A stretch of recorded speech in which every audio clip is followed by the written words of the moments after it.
नमस्कार दर्शक बंधु आज हूँ 24 मार्च सोमवार। चलतु देखने आज सकाळ किसी गुरुत्वपूर्ण खबर। जदि ए पर्यंत वीडियो को लाइक करना वीडियो को लाइक करने सह चैनल को सब्सक्राइब करी कमेंट माध्यम जानतु आपण मैंने क्यों जिले देखुंत जहाद्वारा बड़ी गुरुत्वपूर्ण खबर आपण मान पाखे सर्वोदय पहुँचार। नंबर 1 स्वामी स्त्री आर्थिक और सामाजिक स्थिति समान थे पत्नी को भरण पोषण देवार आवश्यकता नहीं। जड़े महिला आवेदन उपर शुणाणी बेले सुप्रीमकोर्ट एक गुरुत्वपूर्ण राय देते। विचारपति जस्टिस अभय एस ओका और जस्टिस उज्ज्वला भुयंकर खंडपीठ मामला शुणाणी करथिले। राୟରେ खंडपीठ कहिथिले आवेदनकारी और तांकर स्वामी उभय गोटे पदरे कार्यरत। महिला जनक आत्मनिर्भर होइतिबारु निज आवश्यकता पूरण करिबार सक्षम। निज आयरे से जीवन निर्वाह करिपारिबे। तेणु तांकर स्वामी को भरण पोषण देबार आवश्यकता नहीं। एपरि स्थले ए आवेदन को खारज करा जायछि। नंबर 2 छत्तीसगढ़ मुख्यमंत्री विष्णुदेव साय ओडिशा गस्तर आसवा समय मुख्यमंत्री मोहन चरण माझी को लोकसभा भवन में सौजन्यमूलक साक्षात करछन्ति। एही अवसर में विभिन्न विषय सहित महानदी जल विवाद संपर्क में मध्य आलोचना होइतिला।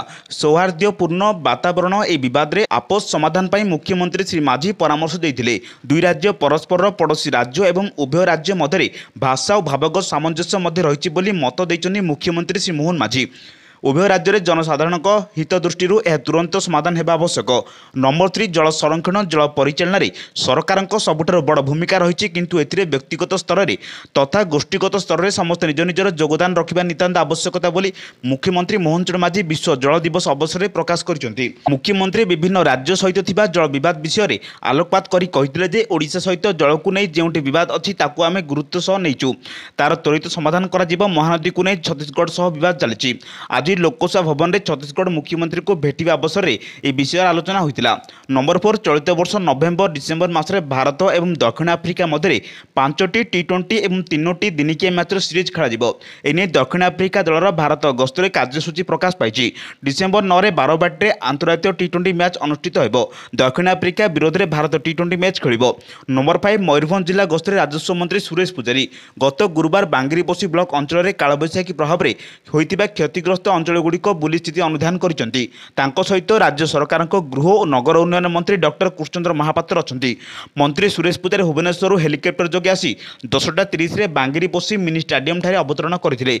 10:40 रे सड़क पथरे मंत्री डॉक्टर कृष्णचंद्र महापात्र बांगिरीपोषी विधायिका संजली मुर्मू रायरंगपुर विधायिका जालेन नायक बीजेपी राष्ट्रीय परिषद सदस्य सुगता मुर्मू सह जिलापाल आरक्षी अधीक्षक प्रमुख क्षतिग्रस्त गाँव को स्थिति अनुधान करथिले। नंबर 6 कोणार्क समुद्र कूल से 80 ऑलिविर डले कईंच छुआ को समुद्र को छड़ा जाइए। कईंच प्रजनन केन्द्र में रखा अंडा गुड़िकर छुआ फुटिया मात्रे दायित्व में कर्मचारी सतर्कतार सहित छुआ गुड़ी को नहीं समुद्र कूल छाड़ी। यही नवजात कईंच छुआ गुड़ी को बेलाभूमि में धीरे धीरे समुद्र मध्य को प्रवेश करते। नंबर 7 ओडिशा चाषी दरदी लोकप्रिय मुख्यमंत्री मोहन चरण माझी धान क्विंटाल प्रति 3100 टंका देवा सहित 48 घंटा भितर धान बिक्री अर्थ पाउछन्ति। चाषी पंजीकरण करथिबा धानर परिमाण संपूर्ण भाव सरकार किणवाकू बीजेपी सरकार संकल्पबद्ध बोली बीजेपी कृषक मोर्चा राज्य सभापति महेश्वर साहू कहते। नंबर 8 राष्ट्रपति महामहिम द्रौपदी मुर्मू गस्त पर सुरक्षा व्यवस्था कड़ाकड़ी कर भुवनेश्वर राजभवन में रहिबे राष्ट्रपति। विमानबंदर राजभवन पर्यंत सुरक्षा व्यवस्था कड़ाकड़ी कर मोट 3 जन DCP 24 SP 28 IIC 12 platoon force police मुतयन कर सोमवार दिन 1:30 भुवनेश्वर में पहुंचे राष्ट्रपति। सूचना योग्य राष्ट्रपति 24 तारीख दिन 1:30 भुवनेश्वर विमानबंदर में पहुंचे। सेठारु स्वतंत्र हेलिकप्टर जोगे कंटिलो नीलमाधव मंदिर गस्त करेंगे। एठारे पूजार्चना करिया परे अन्य कार्यक्रम में जोग देबे। राष्ट्रपति जगन्नाथ संस्कृतिर मूल पीठ भापुर ब्लॉक अधीन कालियापल्ली जंगल मध्य शबर राजा विश्वावस्तु और ललिता जन्ममाटी प्रदर्शन कर कार्यक्रम रही। नंबर 10 निर्वाचन मंडली लोकसभा सीमा पुनः निर्धारण प्रक्रिया को कार्यकारी करने को केंद्र सरकार जो उद्यम आरंभ कर प्रसंग में शनिवार डीएमके नेतृत्वाधीन युग्म क्रियानुष्ठान कमिटी पक्षर चेन्नई ठारू प्रथम बैठक अनुष्ठित होती। बैठक में जोग देथिबा अण बीजेपी शासित राज्यर अधिकांश राजनेता एवं यह प्रस्ताव को विरोध कर निजस्व मंतव्य देथिबा बेले कमिटी पक्षर केंद्र सरकार को 7टी प्रस्ताव दि जाइछि। नंबर 11 नदी को सफा करने ने दिल्ली सरकार एक एक्शन मोड रही। मामलें दिल्ली सरकार यह उपर एक बड़ पदक्षेप ग्रहण करने को जाउछन्ति। दिल्लीर जलमंत्री प्रवेश वर्मा सूचना देइछन्ति। से कहिछन्ति एथर यथासंभव जमुना नदी को सफा करने विभिन्न पदक्षेप ग्रहण करा जिवो जहाँ फल जमुना नदी सफा हो कार सफा करने प्रतिबंधक होगा दिल्लीवासी। यह एक समस्या हो पारे। नंबर 12 आउ 2 दिन बर्षिब विभिन्न स्थान में वर्षा सह वज्रपात हो पारे। कालबैशाखी प्रभाव में सारा राज्य में वर्षा होती। आज 15 जिला को येलो वार्निंग जारी करछि पाणीपाग विभाग। कलाहांडी, कंधमाल, मयूरभंज, केन्दुझर, बालेश्वर, भद्रक, जाजपुर, केन्द्रापड़ा जिले में स्वल्परू मध्यम धरणर वर्षा हो पारे। सेहीपरि कटक, जगतसिंहपुर, पुरी, खोर्धा, नयगढ़, गंजाम और गजपति जिले में वर्षा संभावना रही। आउरी 2 दिन जाए कालबैशाखी प्रभाव रहिबो। 25 तारिख में पागर परिवर्तन आसिबो। परे धीरे धीरे बढ़िबो तापमात्रा। 25 तारिख पर 2 ରୁ 5 डिग्री तापमात्रा वृद्धि हेबा नहीं पूर्वानुमान करछि पाणीपाग विभाग। नंबर 13 छत्तीसगढ़ मुख्यमंत्री विष्णुदेव साय ओडिशा गस्तर आसवा समय मुख्यमंत्री मोहन चरण माझी को लोकसभा भवन में सौजन्यमूलक साक्षात करछन्ती।